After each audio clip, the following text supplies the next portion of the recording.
दोस्तों, आसपास जो कुछ भी घटता है उसका प्रभाव हमारे मन और मस्तिष्क पर ज़रूर पड़ेगा और पड़ना भी चाहिए। अंततः हैं तो हम एक इंसान ही। लेकिन होता क्या है, कई बार ये स्थितियां हमारे ऊपर बहुत अधिक हावी हो जाती हैं। हम कुछ ज़्यादा ही खुश हो जाते हैं, कुछ ज़्यादा ही नाराज़ हो जाते हैं, कुछ ज़्यादा ही परेशान हो जाते हैं। इन सब चीज़ों से इतर थोड़ा सा ऊपर उठकर सोचिए। जब तक आपके मन में समस्याओं से लड़ने के लिए हौसला है, आपके पास एक प्लान है और वो भी एक पॉजिटिव प्लान है, जब तक आपके अंदर एनर्जी है, आप हारे नहीं हैं, और जब तक आपका संघर्ष जारी है, आप अपनी विजय की ओर ही बढ़ रहे हैं, तो मैं उम्मीद करता हूं कि आप लोग अपनी विजय को ज़रूर हासिल करेंगे। अपने लक्ष्य तक आप ज़रूर पहुंचेंगे। आपकी रोज़ की स्थितियां चाहे जैसी भी हों, उनसे ऊपर उठकर आप अपने लक्ष्य तक जरूर पहुंचेंगे। नमस्कार दोस्तों, स्वागत है आप सभी का स्टडी विज्ञान प्रकाश में। आज 16 जून है और देखिए, आप लोगों को बता दें कि यूपी में उत्तर प्रदेश में बीटीसी, जिसे अब डीलेट कहा जाता है, के लिए ऑनलाइन आवेदन स्टार्ट हो चुके हैं 15 जून से ही। और इसमें 6 जुलाई तक रजिस्ट्रेशन करके 7 जुलाई तक फीस जमा की जा सकती है। 9 जुलाई तक फाइनल का जो प्रिंट आउट है उसको लिया जा सकता है। तो कल से यानी कि 15 जून से ये प्रक्रिया स्टार्ट हुई है और 1 घंटे के अंदर अंदर लगभग 1000 से ज़्यादा छात्रों ने आवेदन भी कर दिए हैं। आपको पता ही है कि पिछले 2 सालों में कोविड-19 की वजह से बहुत बड़ी संख्या में डीएलएड की जो सीटें थी वो रिक्त रह गई थी। अब डीएलएड न करने की वजह भी आप लोग जानते हैं, बहुत सारे लोग डीएलएड की अपेक्षा बीएड को प्रेफर कर रहे हैं।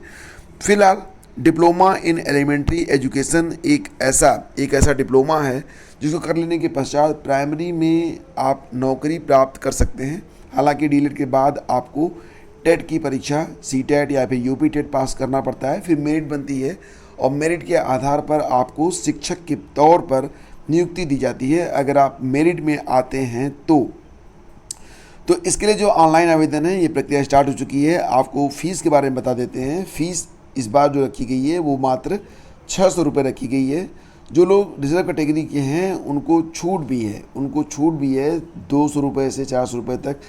अधिक जानकारी आपको ऑफिशियल वेबसाइट पर मिल जाएगी। ऑफिशियल वेबसाइट यहाँ है आपके सामने, updled.gov.in।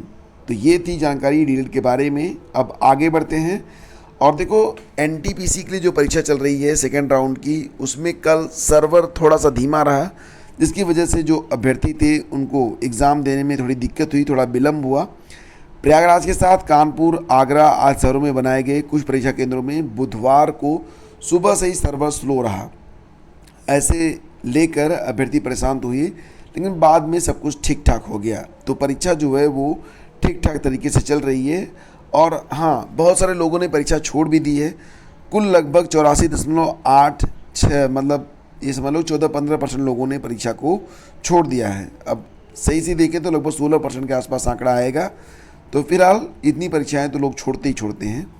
और आज से खुलेंगे परिषदीय स्कूल। तो बेसिक शिक्षा परिषद के प्राथमिक और उच्च प्राथमिक विद्यालयों में गुरुवार से पठन पाठन की प्रक्रिया शुरू हो रही है। परिषद के शैक्षिक सत्र 2022 के कैलेंडर में पहली बार 16 जून से विद्यालयों को रीओपन किया जा रहा है।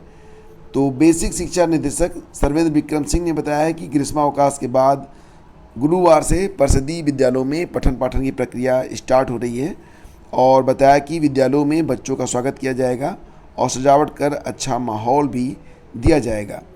तो आज से परिषदीय स्कूल दोबारा से रीओपन हो रहे हैं। और देखो, यहाँ पर बात करें तो इलाहाबाद विश्वविद्यालय में स्थिति कुछ अलग ही चल रही है।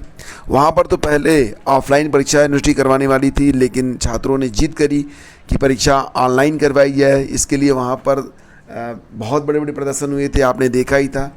उसके बाद जब ऑनलाइन परीक्षा वहाँ पर स्टार्ट हुई है तो 40,000 के आसपास वहाँ पर स्टूडेंट हैं। और जब लॉगिन हुआ तो लगभग 1,80,000 के आसपास लोगों ने वहाँ पर लॉगिन कर लिया। मतलब ये कि छात्रों के साथ साथ उनके दोस्तों और रिश्तेदारों ने भी लॉगिन कर लिया है ताकि वो अपने स्टूडेंट की मदद कर सकें। और सर्वर जो है वो फिर से काम करना बंद कर दिया। 40,000 की क्षमता पर बहुत बड़ी संख्या में जब 1,80,000 के आसपास हिट्स होंगे तो जो सर्वर है वो तो बंद होगा ही होगा। तो सर्वर बंद हो गया और अब इस बात की जांच होने वाली है कि आखिर वो कौन कौन से छात्र हैं जो अकेले परीक्षा नहीं दे रहे हैं, सारे खानदान के साथ दे रहे हैं। तो अब इसकी भी जांच होगी और फिलहाल परीक्षा जैसे तैसे करके आगे बढ़ रही है। पिछले कई दिनों में कई बार ऐसा हो चुका है।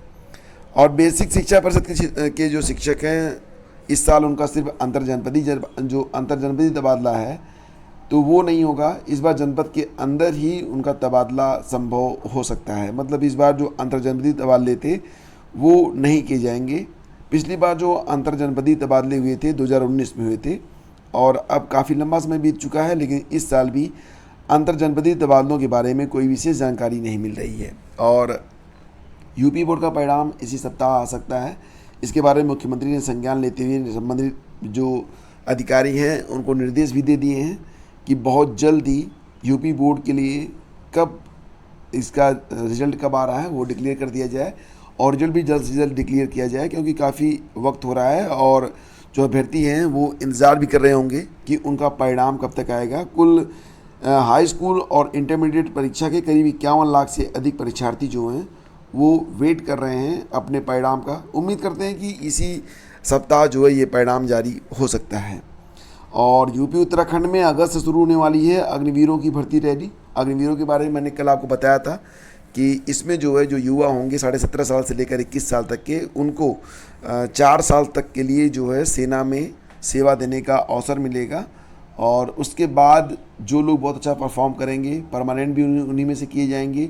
और कुछ लोगों को जो है लगभग 11-12 लाख रुपए देकर उनको पैकेज देकर रिटायर किया जाएगा, और संबंधित फर्मों में उनके लिए नौकरी के प्रयास भी किए जाएंगे। तो अग्निवीरों की भर्ती के लिए जो रैली शुरू होने वाली है वो अगस्त से स्टार्ट होगी यूपी और उत्तराखंड में। केंद्रीय विद्यालय में टीचर बनने की क्या प्रक्रिया है, तो मैं यहाँ पर आपको बता दूँ। सबसे पहले तो अगर केंद्रीय विद्यालय में आप टीचर बनना चाहते हैं तो मैं यहाँ पर बताता हूँ आपको टीजीटी के बारे में, यानी कि ट्रेन ग्रेजुएट टीचर के बारे में। तो सबसे पहले तो आपके पास स्नातक होना चाहिए। स्नातक में एक प्रॉपर कॉम्बिनेशन का होना ज़रूरी होता है, तभी आप टीजीटी की परीक्षा में शामिल हो पाएंगे। और टीजीटी के बाद फिर आपका डॉक्यूमेंट वेरिफिकेशन होता है और आपको जॉब मिल जाती है। लेकिन यहाँ पर जो क्वेश्चन है वो ये है कि जो इन्हें शिक्षक बनना है तो इसके लिए वो पढ़ाई क्या करें। तो पढ़ाई के लिए सबसे पहले तो स्नातक, और स्नातक में भी अपने विषयों का प्रॉपर ध्यान रखें। स्नातक के बाद देखो मैं आपको बता दूं, यूपी में तो नहीं लेकिन कई जगह जैसे कि एनवीएस हो गया या फिर केवीएस हो गया, DSSB हो गया, वहाँ पर अब जो टीटी होता है ना, सीटेट वो पास करना भी ज़रूरी हो गया है। यानी कि सबसे पहले तो आपके पास स्नातक हो, स्नातक के पास कम से कम आपके पास एक बीएड की डिग्री हो, बीएड हो, और बीएड करने के बाद फिर आपने, मैं फिर से बताता हूँ, स्नातक हो, बीएड हो और टेट का सर्टिफिकेट हो। उसके बाद एक शिक्षक भर्ती परीक्षा होती है, उसमें आप शामिल होंगे, फिर आप केवीएस और एनवीएस में आप शिक्षक बन सकते हैं। ठीक है। हाँ, इसके लिए एज लिमिट भी होती है।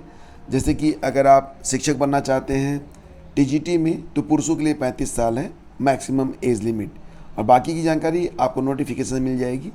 और देखो यहाँ पर बिहार में टेट को ख़त्म भी कर दिया गया है। टेट में अब सीटेट के आधार पर ही भर्ती प्रक्रिया आगे बढ़ेगी। ये देखा गया कि क्योंकि सीटेट साल में तो हो ही रहा है, हर साल आयोजित हो रहा है, तो फिर टेट की विशेष आवश्यकता, मतलब जो स्टेट लेवल टीटी होती है उसकी विशेष आवश्यकता महसूस नहीं की जा रही बिहार में। हाँ, विशेष अवसरों पर विशेष टीटी का आयोजन बिहार में भी हो सकता है।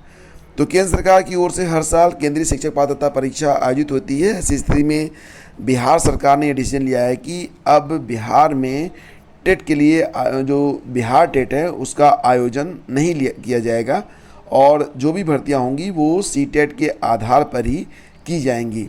अब बोर्ड इस पर अंतिम निर्णय लेकर पटना हाई कोर्ट को भी जानकारी देगा, क्योंकि इस पर एक याचिका भी आई थी। तो अब यहाँ पर अंतिम निर्णय ले लिया गया है कि जब ज़रूरत पड़ेगी तो बिहार में टेट करवाया जाएगा। फ़िलहाल तो सीटेट जो लोग दे रहे हैं तो उसी के आधार पर बिहार में होने वाली शिक्षक भर्ती में प्रक्रिया को आगे बढ़ाया जाएगा। तो बिहार में फ़िलहाल बिहार टीटी को समाप्त करके अब सीटेट के आधार पर ही वहाँ पर शिक्षक भर्तियाँ की जाएंगी। तो फ्रेंड्स, ये थी आज की पूरी अपडेट, और अगर ये सेशन आपको अच्छा लगा है तो please do like and share. आप सभी का दिन मंगलमय हो।